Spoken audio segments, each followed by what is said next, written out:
नमस्कार। खबरों के इस बुलेटिन में तुहाडा स्वागत है। मैं हाँ जसप्रीत सिंह। पहला पेश ने चोणवीआं खबरां। केंद्र सरकार वालों अग्निपथ भर्ती योजना तहत अग्निवीरां लई कई उपावां दा ऐलान। जनतक रखिया इकाइयां, तट रक्षक अते अर्ध सैनिक बलों में अग्निवीरां नूं दिता जावेगा 10% राखवांकरण।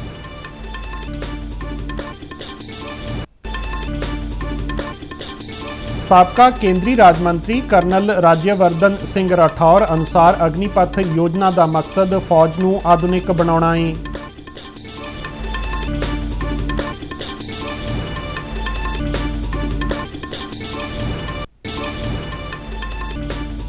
प्रधानमंत्री नरेंद्र मोदी अज नवी दिल्ली विखे कई विकास प्रोजेक्ट राष्ट्र नूं समर्पित करनगे।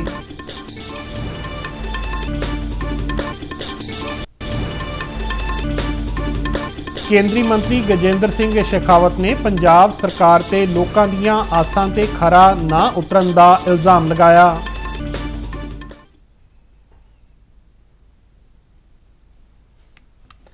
ते हुण खबरां विस्तार नाल। केंद्र सरकार ने अग्निपथ भर्ती योजना के तहत अग्निवीरां लई कई उपावां का ऐलान किया है। रखिया मंत्रालय वालों जारी बयान मुताबक तट रक्षक अते रखिया जनतक इकाइयां विच अग्निवीरां लई 10% असामियां राखवियां कीतियां गईयां ने।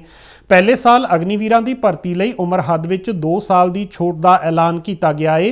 केंद्रीय गृह मंत्रालय वालों CAPF अते असम राइफल्स विच भर्ती लई 10% असामियां अग्निवीरां नूं दित्तियां जाणगियां अते मंत्रालय ने भर्ती लई निर्धारित उम्र हद विच 3 साल की छूट देण दा भी फैसला किया है। बयान मुताबक भारतीय नौसेना के अग्निवीरां लई मर्चेंट नेवी विच रोजगार के मौके अते प्रवेश लई 6 सेवा खेतर ऐलाने गए ने। इस तो इलावा सूबा सरकारां ने पुलिस विच भर्ती लई अग्निवीरां नूं पहल देण दा ऐलान किया है। रखिया मंत्रालय के बयान मुताबक सिक्ख्या मंत्राला अग्निवीरां वल्लों सेवा काल दौरान प्राप्त की गई सिखलाई नूं स्नातक दे लई क्रैडिट के रूप में मानता देवेगा। सिविल खेत्र विच अग्निवीरां दे कैरीयर नूं अगे वधाउण लई इग्नू वल्लों अनुकूल डिग्री पाठक्रम दिता जाएगा। अग्निवीरां नूं उद्यमिता अते गैर फौजी नौकरियां विच मौके खोजण विच मदद करन लई स्किल इंडिया प्रमाणिकता प्रदान की जाएगी। जनतक खेत्र के बैंक, बीमा कंपनियां अते वित्ती संस्थावां ढुकवें करज़िਆਂ राहीं अग्निवीरां दा सहयोग करनगे। भारतीय जनता पार्टी के सीनियर नेता अते साबका केंद्रीय सूचना ते प्रसारण राज मंत्री कर्नल राज्यवर्धन सिंह राठौर ने कहा है कि अग्निपथ योजना नूं 2 साल के लंबे विचार वटांदरे मगरों तैयार किया गया है। उन्होंने कहा कि इस योजना का मकसद फौज नूं आधुनिक बनाउणा है। पूरे 2 साल के गहन अध्ययन के बाद भारत की सेना ने किस तरह से भारत की सेना मॉडर्नाइज हो सके, किस तरह से अब तक जितने युवाओं को अवसर मिलता था भारतीय सेना में आने का, उनसे ज्यादा युवाओं को अवसर मिल सके, और साथ साथ भारतीय सेना की ट्रेनिंग के बाद समाज में जो युवा जाते हैं उनको भी एक बेहतर प्लेटफॉर्म जीवन के लिए आगे मिल सके। तो मेरा आग्रह है सभी नौजवानों से कि इसको समझें, इसके अंदर सभी के लिए एक अवसर है। केंद्र सरकार वालों फौज विच भर्ती लई लिआंदी गई अग्निपथ योजना नूं लैके नौजवानों विच कई भुलेखे ने, पर आम लोग नौजवानों नूं इस योजना की सही जानकारी लैण मगरों ही इस बारे कोई फैसला करन दी सलाह दिंदे ने। लोकां मुताबक घट उम्र विच फौज विच जाके नौजवानों नूं कई खेत्रां विच फायदा मिलेगा। एक रिपोर्ट। गुरदासपुर के वसनीक पंकज महाजन का कहना है कि अग्निपथ राही फौज में शामिल होने लई रखी गई भर्ती की उम्र संभलन की हुंदी है अते जिहड़े बच्चे इस उम्र में देश सेवा लई फौज में जाणगे वो एक अनुशासित नागरिक बन के समाज में आउणगे। यह जी उम्र हुंदी है 17 साल तो 21-22 साल या 23-24 साल 25 साल, आ बड़ी संभलन वाली उम्र हुंदी है जिस विच कई नौजवान साडे अज दे नशे विच पै जांदे आ।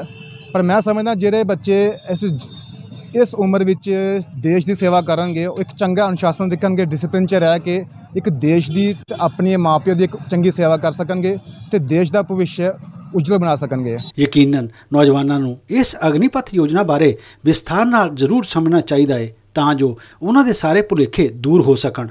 गुरदासपुर तो बिशंबर बिट्टू नाल शिशु शर्मा शांतल, दूरदर्शन समाचार, जलंधर।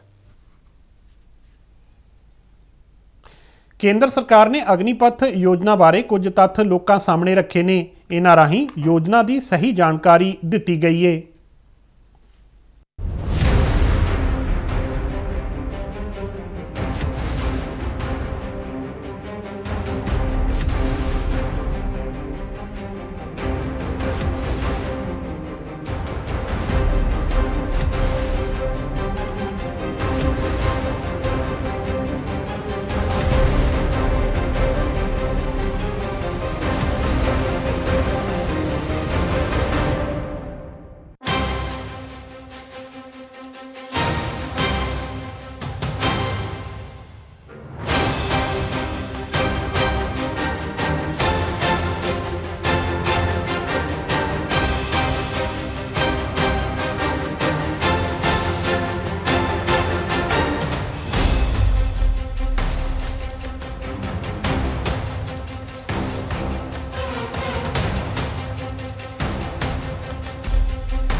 ਪ੍ਰਧਾਨ ਮੰਤਰੀ ਨਰਿੰਦਰ ਮੋਦੀ ਅੱਜ ਨਵੀਂ ਦਿੱਲੀ ਵਿੱਚ ਪ੍ਰਗਤੀ ਮੈਦਾਨ ਇੰਟੀਗ੍ਰੇਟਿਡ ਟ੍ਰਾਂਜ਼ਿਟ ਕੋਰੀਡੋਰ ਪ੍ਰੋਜੈਕਟ ਦੀ ਮੁੱਖ ਸੁਰੰਗ ਅਤੇ 5 ਅੰਡਰਪਾਸ ਦਾ ਉਦਘਾਟਨ ਕਰਨਗੇ।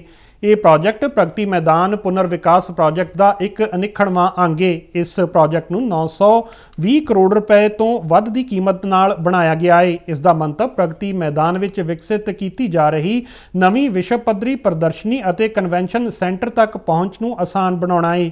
ਮੁੱਖ ਸੁਰੰਗ ਪ੍ਰਗਤੀ ਮੈਦਾਨ ਤੋਂ ਲੰਘਣ ਵਾਲੇ ਪੁਰਾਣਾ ਕਿਲਾ ਰੋਡ ਦੇ ਰਸਤੇ ਰਿੰਗ ਰੋਡ ਨੂੰ ਇੰਡੀਆ ਗੇਟ ਨਾਲ ਜੋੜਦੀ ਏ। ਇਹ ਸੁਰੰਗ ਸਮਾਰਟ ਫਾਇਰ ਪ੍ਰਬੰਧਨ, ਆਧੁਨਿਕ ਵੈਂਟੀਲੇਸ਼ਨ ਅਤੇ ਆਟੋਮੈਟਿਕ ਜਲ ਨਿਕਾਸੀ, CCTV ਅਤੇ ਸੁਰੰਗ ਦੇ ਅੰਦਰ ਜਨਤਕ ਘੋਸ਼ਣਾ ਪ੍ਰਣਾਲੀ ਵਰਗੀਆਂ ਦੁਨੀਆ ਦੀਆਂ ਮਾਣਕ ਸਹੂਲਤਾਂ ਨਾਲ ਲੈਸ ਏ।